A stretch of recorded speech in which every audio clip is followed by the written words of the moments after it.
Hi Ben, how are you? I'm great, Rachel. How are you doing? I'm doing great. To start, I love that this show not only feeds into kind of the cultural obsession with cop shows, but it also makes a commentary on our obsession with it as well as the current state of the police in America. And you're kind of tackling all those themes at once in a show like this. How do you, as a creative, find the balance in making sure that those all come across while we're still like meeting these characters and falling in love with Cross and his friends? No, that's a great question because, in the beginning, it's very daunting because you're thinking, these are some heavy themes and topics, and you got to be careful with how you do it. And you want to be natural. I definitely don't want to be preachy. And I want it to be organic and sort of the fabric of the show. It needs to be baked in. It can't just be something that gets, heaped on top. But one of the things that occurred to me is, when we're talking about these themes and topics, they really are just a part of our everyday life. They're just a part of our everyday reality. Maybe I should be approaching this the same way I should be approaching what's the weather like, you know? And so then you take a little bit of the significance off of the importance of how you're doing it and what you're saying, and you just lean into the honesty of the characters.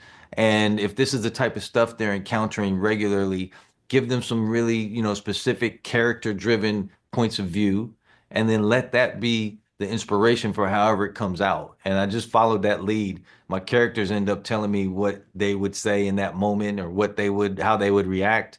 And I felt that that really freed me up. So I didn't feel like I had to, be carrying some torch about these themes and topics. I just needed to reflect honestly what was happening in the story. Yeah, and I'm someone who I find comfort in movies like Zodiac because it's people attempting to do a good job. They might not succeed, but they're attempting to do their jobs. Yep. And I have that same feeling about Cross because it is people they're trying to find this killer and they're trying to do a good job and they might not succeed. When you are working on like a serial killer story, do you kind of think about things like that and make sure that we as the audience know that they're trying their best and not lean into the stereotypes of serial killer stories? Yeah, I definitely do. And I think that as a crime junkie and somebody who loves thrillers, it's real easy for me to go to any story that has a mystery or has that type of element to it. But I think you have a chance to really expand on it if you have a character journey that goes with it.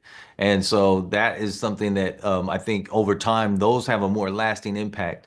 And one of the reasons that I invest in characters is when, I'm rooting for them, but I don't know if they're going to win. Like I'm looking at an adversary that might have the upper hand, or I'm just looking at circumstances that might prevent them from winning. And that's a reflection of some really high stakes that I can relate to.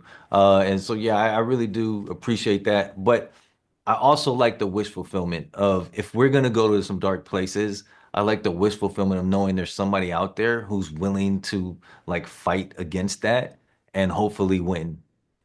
Yeah. I can't wait for everyone to get to see Cross. And thank you so much for talking with me today. I really appreciate it.